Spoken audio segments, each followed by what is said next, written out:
Hey everybody, it's Safi and Marco Dish Out on Movies, the only movie review show on YouTube to review movies in terms of food. It's just Marco here once again, and I am here today to do a sequel to the last video where I talk about actors who are still alive who I would like to work with. And this is just kind of like a fun thing. I don't know. I come up with these ideas for videos and I never follow through on doing them because I'm always like, oh, I guess I could review that one movie that I don't really care about. And so I thought, like, you know what? Like, I want to do these videos. Like, I think it's fun. And as well, I wanted to make an announcement that Safi will also be throwing her hat in the ring, or I mean her fucking Nosferatu cap, as she likes to wear now. She's going to be throwing her cap in the ring and making her own video with me in it where she talks about the top 50 actors and actresses she would want me to work with, which, I don't know, maybe that's a little excessive, but again, it's just for fun. It's just, I don't know, I want to do more videos that I want to do as well. Like, I know I said I wanted to watch more movies that were new. I don't know. I'll just watch whatever I want to watch. Like, I don't really care. So, I have a couple of honorable mentions before I get to my top 20. And keep in mind, too, I really hate modern actors. Like, I think they're some of the cringiest people because you can definitely see a change for the worse in their attitude about making films, and you can see a lot of the magic has been taken away from them as people. I mean, people who you would have looked up to in the 80s and 70s, you don't look up to them anymore because they tell you who to vote for, and they tell you if you don't wear a mask, you're evil, and they tell you that you have to use the right pronouns, and it's like, you know, these people, they need to shut up, and they need to just do their work, and, you know, and you know, it's on both sides of the spectrum. Like, I'm not just saying for, certain political views. No, I'm saying, like, on both sides you have these actors who, you know, they're activists. They're not even actors, and all they care about is their stupid politics and pushing agendas and doing what's quote unquote right and doing whatever trendy thing to do. You know, they want to do it because it's the quote-unquote right thing to do, and it's just terrible. And so, you know, I just wanted to put that as a disclaimer because it's not like I'm like, oh, wow, like, like, no, I'm just, I just wanted to make this list. So, honorable mentions, number one, Paul Dano. He's a really good actor. You know, I think that he's really underrated. Pretty much everything I've seen him in, I thought he did a really good performance.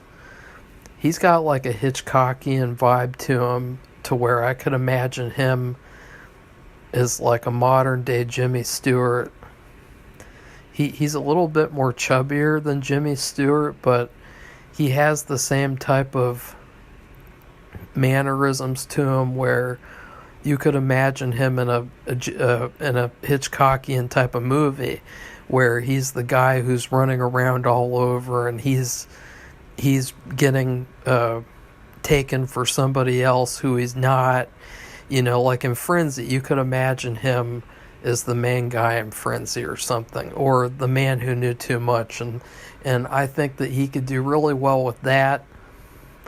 I also think he could do good just in a movie about a normal guy. Like, he has also like a very normal quality to him that is good, almost like a Marty from 1955. He has a little bit of that vibe to him, so I think that he's a very good actor. And then Maya Hawke, she is an actress who, when I first saw her in Fear Street 1994, I had no idea what her name was. I just thought, she seems like somebody that I'd like to watch in a full movie. In a full 2-hour movie. I don't want to just see her for a 5-minute scene where she gets killed. I want to follow her through 2 hours. And she just has a classic look to her too. Like her look, her whole style, it's a classic Stars look. And then Olivia Allen Lind from Chucky, she's also very good. I think that I tried to choose a lot of actors who were younger because I didn't want to just choose the typical ones that everyone talks about, like, oh, those are the best ones. I wanted to pick new up and comers who I thought I'd want to work with them, because that's what I would want to do. I would want to shape up and comers into being stars like in classic Hollywood, rather than working with terrible agenda actors who are, they're 50 years old and they're wearing skirts. Gross. I don't want to work with that. But she's really good. I don't know exactly. She might have fit in one of the scripts I've already written. But I don't know. I haven't really seen enough of her. I mean, her role in Chucky is pretty limited because it's all in service of killing Chucky or dealing with Chucky. And then Chloe Moretz, I think that she's pretty good. And I don't know if it's just her political bullshit where she's just gotten so far into feminism or feminazism that she's just not choosing to be in projects that are any good, or if it's just she's for some reason being overlooked. And that's what you find, and that's why I added her to the list, because you find a lot in the old Hollywood system that people were overlooked. People, and even though I really love older movies more than modern movies, they're clearly better, clearly much higher standard, clearly much more actual art. You can see that a lot of talented people were overlooked, and if anything, it would just be nice to not do that anymore, or not do that as much as possible. You can only hire so many actors in a movie, and then you have to spend your money on other things, other parts of the production, actual things that you need, sets, lighting, stuff like that. Probably prop guns that don't shoot people for real. I still don't understand that. How hard is it? Just these people nowadays who work in movies, they're so incompetent. They don't know what they're doing. They're too focused on agendas, and this is what happens. They get woke and go broke, and they kill each other because they're retarded. And then Oscar Isaac, after Inside Llewyn Davis, other stuff I've seen him in, he's just a really solid actor. I think that he could pretty much be in anything as the lead, or maybe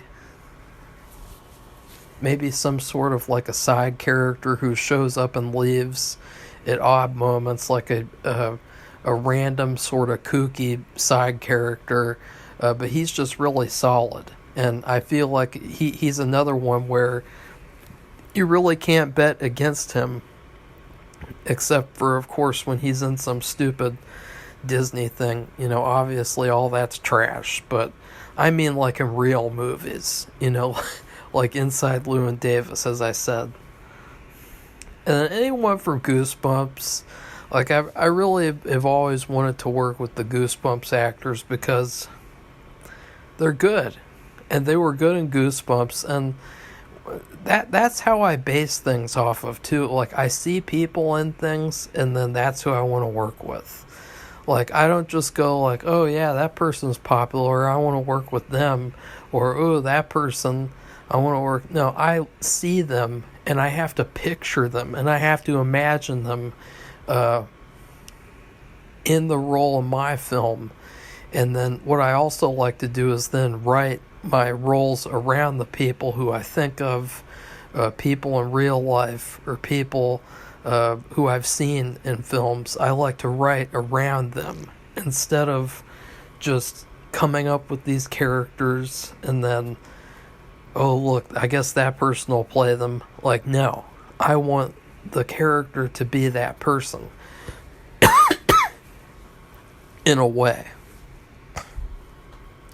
And in terms of Goosebumps, I can't really think of anyone specific right now because I think it would take too long to be like, oh yeah, that person. But I do in general remember that I really liked the star from Be Careful What You Wish For. I thought that she did a really good job, and she grew up, I think she did Jason X as well. And it seems like she hasn't done a lot since then. And I think that she has an interesting look about her, sort of like a like a Hammer horror type of look. And so I thought, well, she could be I don't know why my voice is like that right now. She could be in some sort of like a vampire project or something. Because she really does have that look and that style. Like, she could almost be like a horror host because she's so unique. And then Fia from Your Honor, she's really good. And then Little Mo from Your Honor, he's really good. And I just wanted to show you guys, see, that I really do like the actors from Your Honor, and in particular, these two. And I want to work with both of them. You know, Fia, she's really underrated, and I think that she should be getting a lot more attention, and that she's done a really good job on Your Honor, and that I think that she could do a lot more, though. Like, I really think that the show is kind of... It's good that she's doing it, but it would be nice to give her something bigger where she would have more to do than just kind of be, like, there. You know, and that's another thing about modern movies and shows, is that people are just there. You know, they're not there to service the plot or to do anything. They're just there. And it's like, okay, how many more times are we going to watch these pointless dialogue scenes? You know, I want to see stuff actually happen. And they just don't do that anymore. And I think that she needs to be doing that. If that makes any sense. Like, just cut it with, like, the sitting and talking. Like, I'm so sick of these fucking modern movies and they're sitting and talking. Like, they made a fucking entire movie called Women Talking, and it was fucking atrocious. And then Little Mo, he has almost like a James Dean quality to him. So I think that it would be really cool to have him as the star of something where he's on an adventure of sorts. I don't know. That's just what I get. Or maybe like a thriller. Like, I could almost see him in like a movie like The Hitcher, like that type of story where he's on the run, or where he's just going from somewhere to somewhere else, and he has a destination, he has a goal, and then along the way he just gets fucked up and people go after him. And you know, he's able to do a lot without talking. And I think that that's also another quality that I look for in the actors that I choose, is people who can do a lot without talking. Because I just saw someone last night, and it was really bad. I gotta be honest, like, it was probably one of the worst ones I've ever seen. And They just literally sat there and read the script. And to me, it's like, I don't understand. Like, this is not acting. This is like this is like somebody reading the script out loud because they wanted you to clarify what you wrote in the script or something. Like, this is not acting. Like, acting is taking words off of the page and then morphing it into a scene with action and not just moving your mouth up and down. You know, like, I really can't think of a single actor who just sits and talks and they're really good at it. Unless they're like a comedian, and even with comedians, they make faces, they move their hands around, they don't just sit there and talk. Like me, like right now, like doing this podcast. Even when I do this podcast, sometimes I make faces to sort of exaggerate what I'm saying, or I move my hands around and I walk around, I stand up, I take a drink because it'll help. I do a lot more things than just go, like, that's so boring. Like, ew. So now we're in the top 20. I had a hard time with this list because there were a few of them who I chose at first and then I switched them out, and I felt like I really wanted to have more unique people, because that's another thing too, is that I really root for the underdogs more. Like, I don't want to work with the trendy people because they're trendy. You know, I want to put people in movies who deserve it, and then they get the recognition they finally deserve. So number 20 would be Dakota Fanning. Now, obviously, she's been known on this channel as the wooden woman, like Pinocchio, except female. And it's because in the first season of The Alienist, she was terrible. She was like a wooden sculpture, and she was awful. She was just so bad, it just made me like want to throw up. and then and then in the second season, she actually improved, and either they watched my videos and they thought, wow, somebody's actually watching, so we should start to act, or like she's just good, so she improved. And that's what you do. You work and you improve. You don't just stay the same for 10 plus years like those really bargain bin straight to DVD types like Steven Seagal. Like, he's not an actor. He's a clown. He's a clown in a black suit. He's a clown who does fighting. Can't even do real fighting. He does fake fighting. Because if he did real fighting, he'd fall on his ass and go, ow, that hurt. I need my stunt man to come in and help me and wipe my... Okay, well, something really gross happened at the gym today. Okay, so I'm going to just break this up because I have to tell you guys, I'm probably going to do a miniature skit with Safi because it was so gross. It's probably the grossest thing I've ever seen. So, and this is where you get inspiration for movies, by the way. Like, just walking around in public, you see a lot of things that give you ideas. So I was in the gym, and I was finishing up my leg curls, and I finished, and I was like, oh shit, I can't go up there to the napkins area to get napkins to spray them with disinfectant and then wipe off the machine like a nice person, because there's this old man up there, and he's just, I don't know, he's like idling with the towels. Like, he was getting like 20 towels, 20 napkins, and then stacking them on top of each other and then spraying them with disinfectant.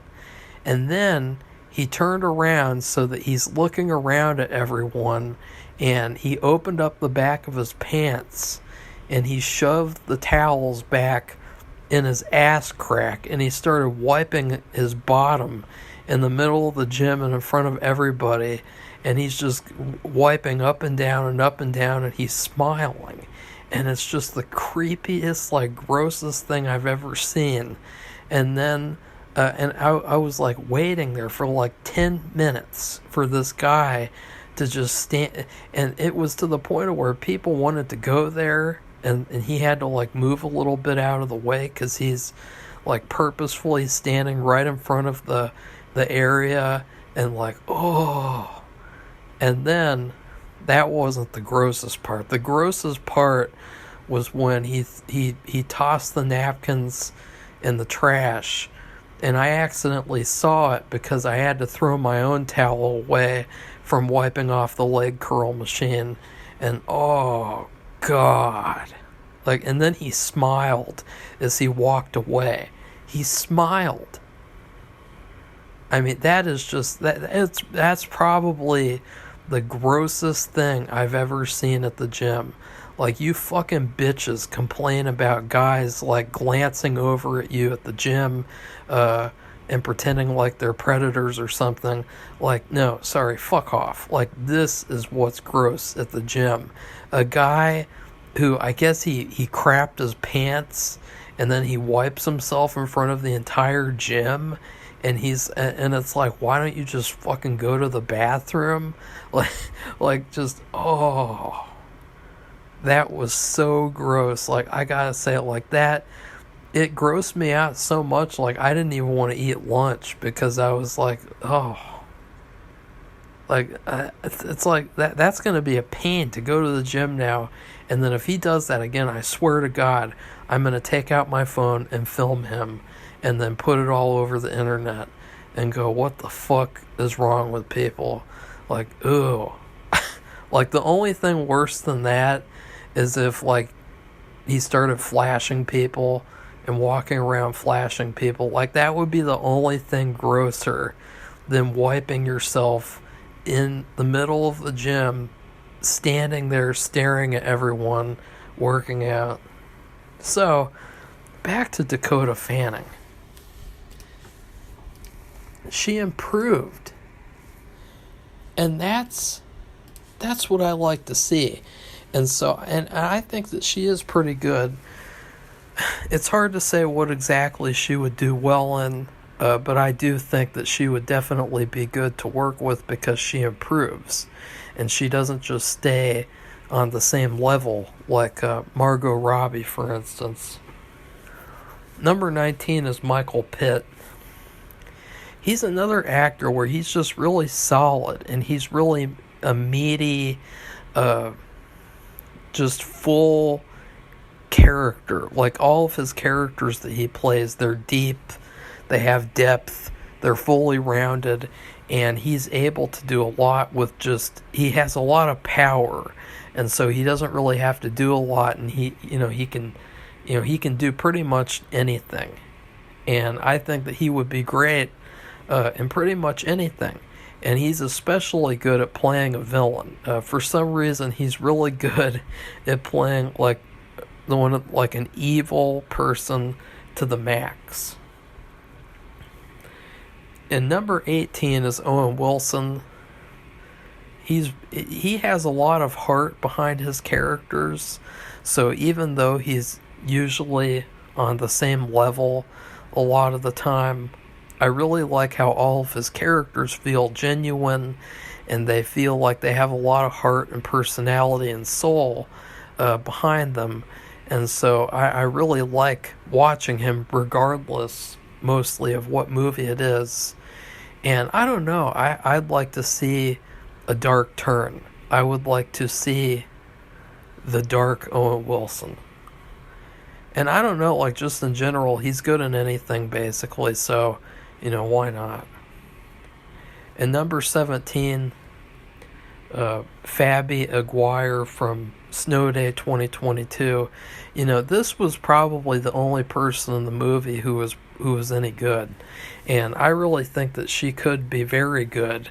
And so I would really want to make a movie with her, since she hasn't really done anything else, and then give her a good start, because she seems like, I mean, she clearly stood out from the movie. I mean, the movie was trash. It was a Nickelodeon shit film. Nobody liked it. Everybody thought it was garbage.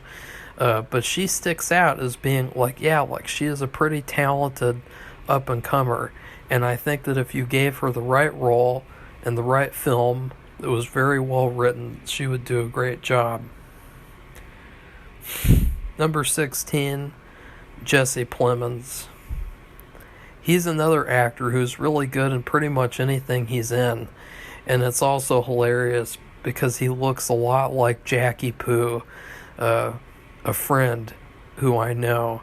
And and so I think it would be really funny to put him in a film and then to have Jackie Poo stand next to him in a shot. And for people to just laugh because they look so much alike. Like, just have a scene. Like, I really think I had an idea in high school for a movie where it was like a cross-country road trip comedy, and it was all about this guy that we called the Shadow, and he had this really hilarious stutter, and he like moaned while he was talking, and he was really hilarious because he would shadow us, and he would just hover over us, and he would never leave us alone, and he was really hilarious. And I wrote a story where this where this tranny steals his stuff, and then he teams up with us, and then he follows them. He follows the tranny across the country to try to get his stuff back. I can't remember what she stole. I think it was like his phone or something. I can't remember. It was really hilarious. and I would want to do that story, but change it a little bit, and then have Jesse Plemons playing the Jackie Poo character. And instead of Jackie Poo, I'll call him Jesse Poo. And I think he would be hilarious. But really, I would probably want to put him in mostly anything. I mean, he's really, really good. You know, just last year, Windfall, that movie I would have completely forgotten about if it wasn't for him and Jason Segel and their acting. They actually acted in the film, and they were so memorable, and it was just this little Netflix movie. And I remembered it at the end of the year because their performances were so good. Number 15 is Cate Blanchett. Now, she's another one who's really good in pretty much anything she's in. And, you know, now she's probably going to win an Oscar for Tar. And I think that it would be really good to work with someone like her, because I really liked that she chose to play that Tar character. You know, I really like actors who play characters who aren't perfect. You know, I like actors who play these, like, evil characters, and characters who, you know, they're so layered and they have so many different things to them. You know, they're not just one-dimensional, good or bad. You know, they have a lot of stuff to them. And this Lydia Tarr character, she's the type of character I want to see more of, because she's complicated, and she, you know, she's not perfect. And so I would really like a Cate Blanchett, because she is willing to play a complicated character, and she's not just going to be like, no, that's sexist, I don't want to play that. Like, you know, a lot of people will be like that. Like, people will get personally offended that you want them to play a character who's evil, as if it's like a statement against them, or it's a statement against their gender or race. And, you know, it's very backwards thinking, because that's the way they would used to think. I mean, they would, and back then, they would be like, okay, you're going to play this stereotype, you're going to play this stereotype. And it's like now, like, I thought we moved past that, but no, you have all these actors and they are stuck in the past. I mean, they are stuck. Like, you saw that Jenna overrated Ortega. She's talking about, like, she didn't take any stereotypical roles to honor her heritage. And it's like, bitch, fuck off. Like, we all know that you're not very good. But that's a separate issue. But we all know that that's bullshit, too. Like, you're just saying that to seem better than people. Like, you know, and just think, too, an acting job is an acting job. Like, as Ginger Rogers said, there's no small role, there's only small actors. And, you know, people like Jenna overrated Ortega. They think that they're better. And you just have to think, well, what about the people who did take those roles? Like, what about the actresses who, you know, they're not as popular as you because they're not overrated. And, you know, they didn't have the ability to say, you know, I don't want to play that character. Like, are they a bad person because they had to play that character? Like, no. No. Number 14 is Jessie Buckley. She was in Fargo Season 4, of course, as the nurse Mayflower. She's really, really good. She's another one where pretty much anything she's in, she's really good. And I don't know exactly what role I would see her in. You know, I just know that if she did want to be in a film, then I would definitely, you know, write a film around her, because then I know that she would do a good job. And she's really good at playing a character who isn't like her. Like, she's really good at being a character actor, I think. Like, from what I've seen her with these movies, she can do pretty much anything. She has a huge range, and I think that she is very underrated.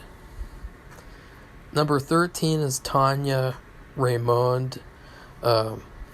I saw her as a kid a lot in Malcolm in the Middle and The Nightmare Room.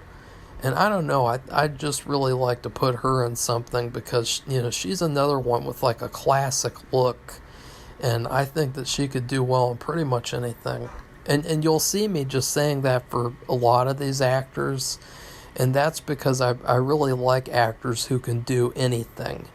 You know, I don't like actors who just play the same character every movie, for the most part. You know, if they do, then I want them to play something different. Like, even though I picked Owen Wilson, I would still want to see him do something that's not like him. But at the same time, it still will be a little bit like him, if you know what I mean. Number 12 is David Duchovny. Obviously, I want to work with David Duchovny after Californication, X-Files. He's another really, really good actor who you want to follow. And he has the protagonist vibe to him, 100%. Like, I don't know what that means. Like, he is a leading man character. Like, he is not somebody who you stick in a side role. He's not somebody who you put as a villain. No, he is a main character material actor. And in particular, why I chose him is because it seems like he really respects good writing. Because he was almost, or I think he did get, or he was about to get his PhD for writing or whatever, or master's, whatever. You know, he's really, really into writing. And I am really, really into writing. And I've emphasized countless times, over and over again, writing. And I think that somebody else who likes writing as much as I do would be a great person to put in a movie, because he'll be able to empathize a lot more, and he'll be able to understand a lot more, and it would be a lot more of a collaborative process than just somebody. I mean, I can't, I swear, every time I send out a script and then I get a message back that says, "Hey Marco, your script was a lot of fun." Like, every time I get that message,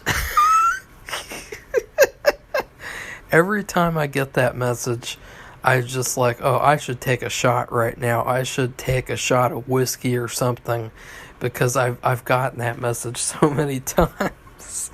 It's really funny. Your script is a lot of fun. Because it's like, I don't know, like, to me it's almost like, did they really read the script? Like, are they able to read? Because I've seen that so much. It's just hard to believe. Like, I think that the last script that I wrote was fun, but I'm having a hard time seeing in several parts in this one that I wrote most recently, I'm having trouble seeing which part of the script is fun. Because a lot of the movie is very, very intrusive and uncomfortable and intense, and I don't think that it's necessarily fun. I mean, it is fun, some of the footage that I filmed, or a lot of the footage, but the script, I don't know about that.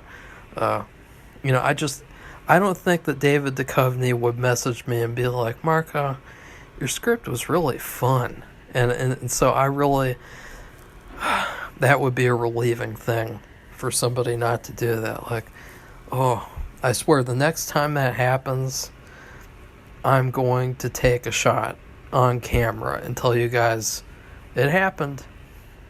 Somebody said it was fun. Again, like, I guess it's better than saying it's amazing, because if somebody says it's amazing, it's usually just a cover for them being like, but actually I don't want to do it. You know, whenever someone says it's fun, it's usually positive. But whenever somebody says something's amazing, it's always like, uh-oh. They're not going to be, they're wasting my time now. Number 11 is Nick Stahl from Bully. He's another actor where I think he's pretty underrated, and it's weird because he did that Bully movie and he was so good. I would have given him an award for that movie. He was so layered in that movie. He was evil as hell. He was so vicious, but at the same time, he did have a level of humanity to him, where I was able to see he is a full person. He's not just a caricature of what this character could have been. He is a full-on character. But now, like, I think that he did, like, these terrible straight-to-DVD movies, and I just think, like, he deserves better. Like, he should be in a better movie. I don't know exactly what, but he should be. And number 10 would be Clancy Brown.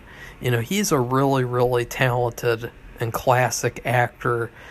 He is just, his voice is iconic. He is so good in pretty much anything that he does. He's good at playing a hero, a villain, and in particular, the role that really made me want to put, well, there's two roles. I really liked him in Detroit Become Human, where he played this detective, and he's sort of like a turbulent side character who's really worn down, and he doesn't want to work with you, and he did a really good job in that. Definitely award-worthy performance.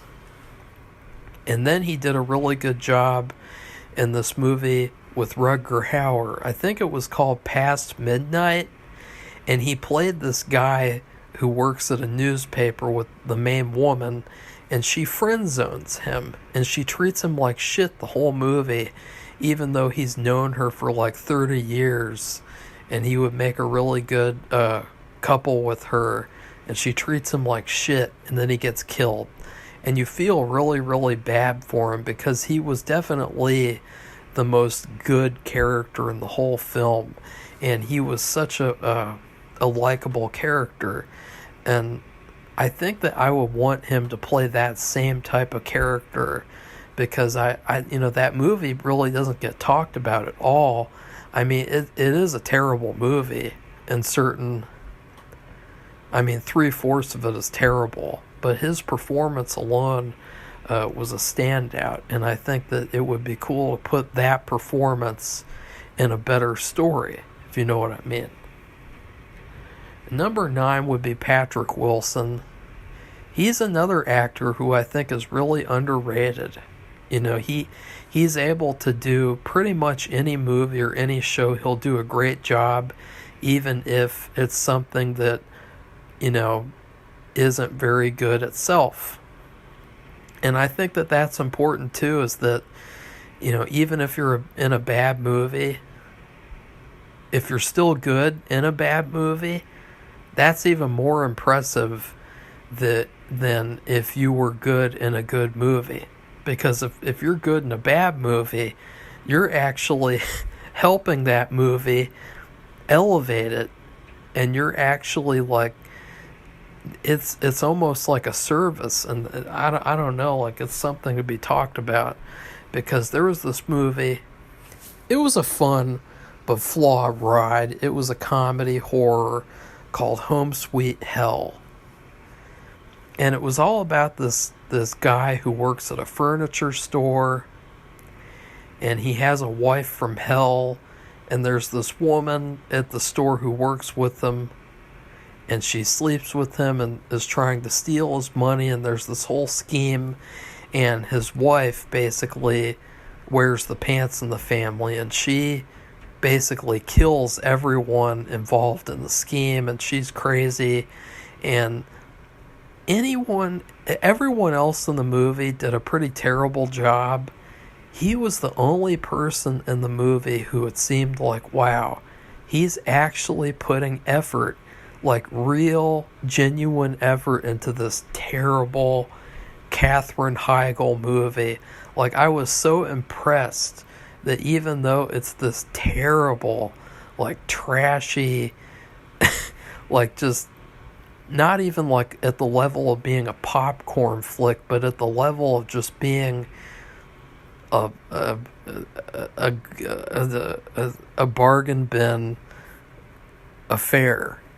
I don't know how to describe it. Like, just something that it's not even at the level of popcorn flick. It's a little bit lesser than that. But he did such a good job.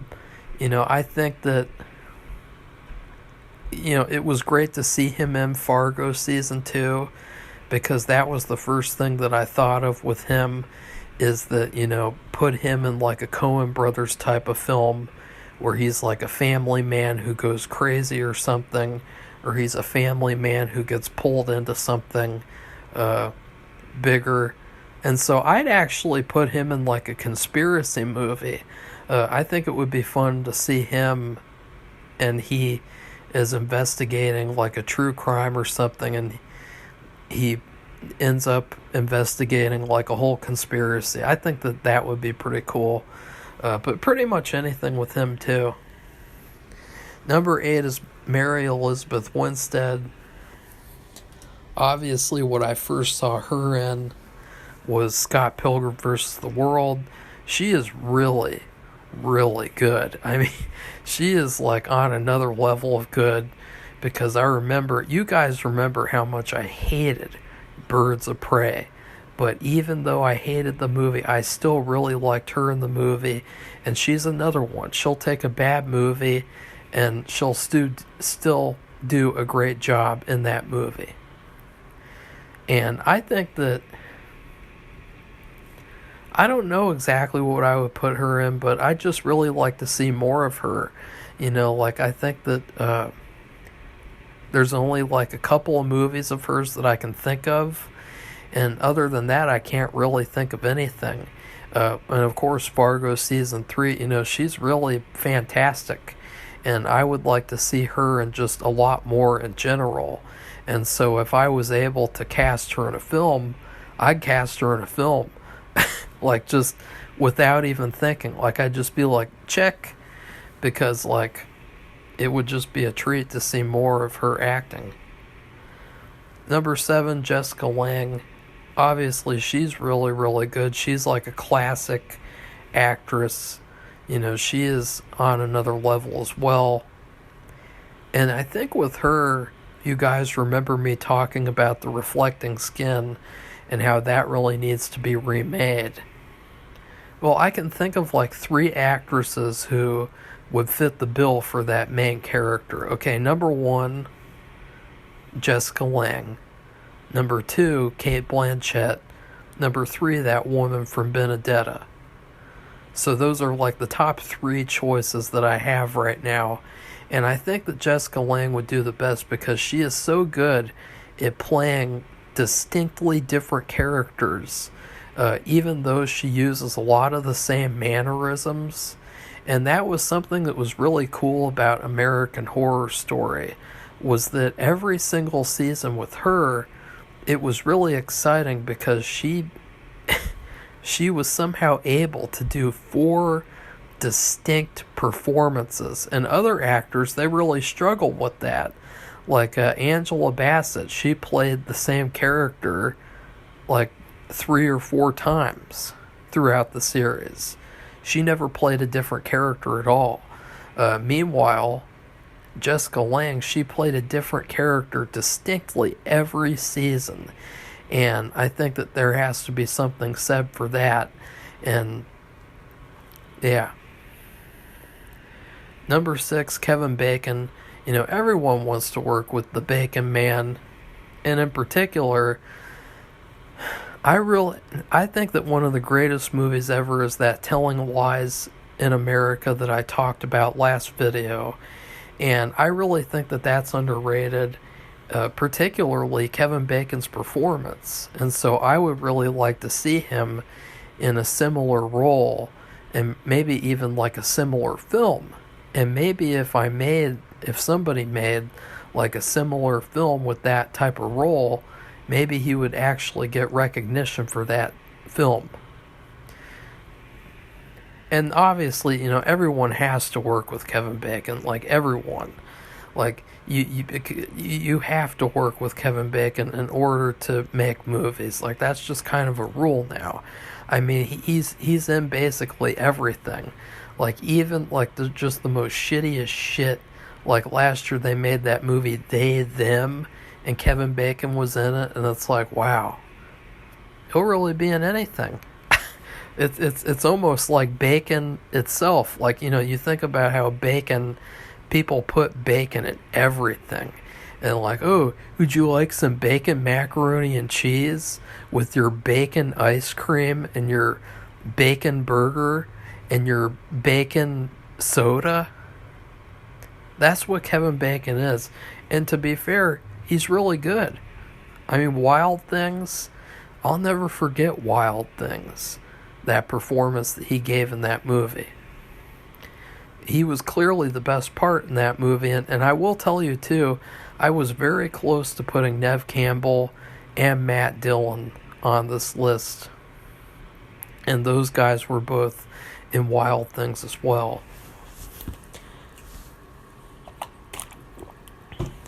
And number 5 is Jill Schoelen. Obviously, the girl from The Stepfather. That's pretty much what everyone calls her. You guys saw my Slasherverse movie pitches. Pretty much those. That's what I want to do. So, if you go watch those and you see those pitches, you'll see why. I mean, it's just really, really good. Like when I wrote those things, it was like a dream to be writing those stories, because I had been thinking for years, I really, really like these ideas, and then actually writing them out into full-on stories and having her be as like the main character almost, or almost like the impetus for the whole universe, was really, really cool. And I think that in general, I've heard that she's really, really cool in person too. And I won't get into any more of that, but she's really personable. She'll be friends with you on Facebook. And so, I really like actors like that too.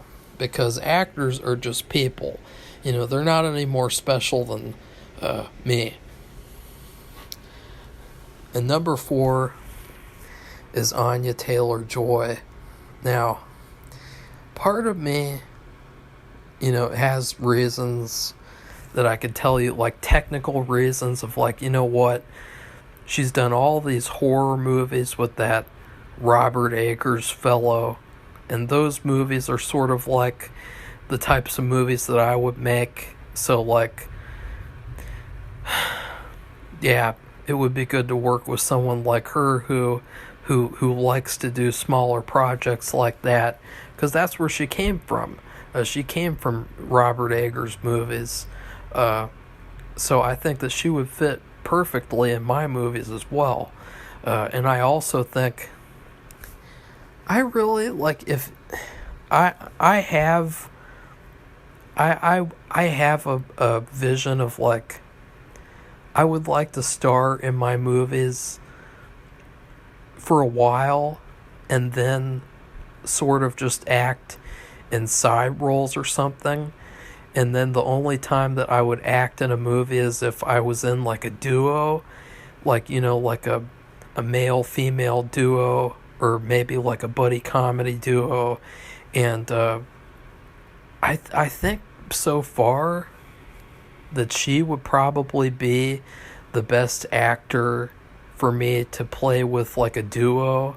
I think that we would be a pretty good duo in films, and so I would really want to have her be that role in my films.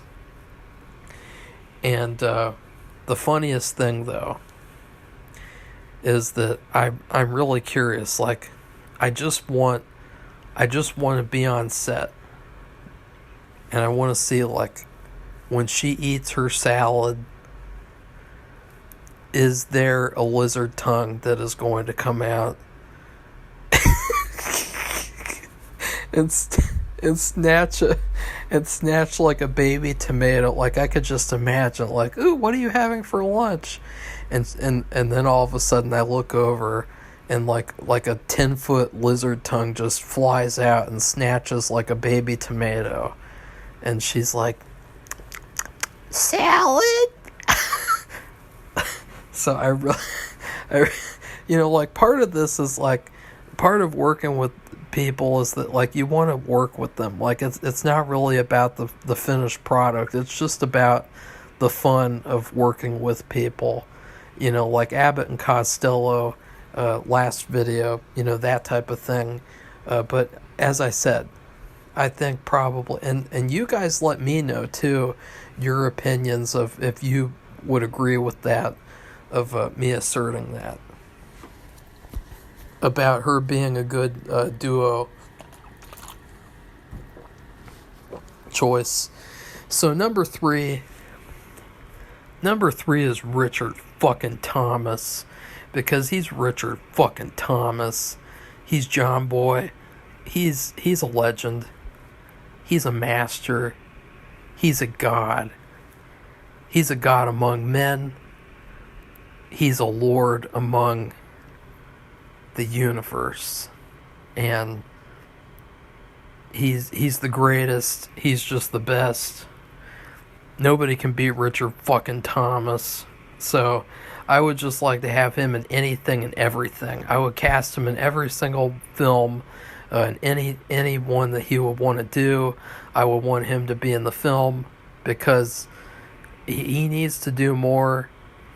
I'm like, you know what? I'm going to save watching his movies, because he doesn't really have as many as I thought he would. And so I don't want to run through them and be like, oh no, all I have left are these shitty, like, Hallmark movies and fucking war movies. Like, he's really, really good. Like, he is one of the best actors, in my opinion.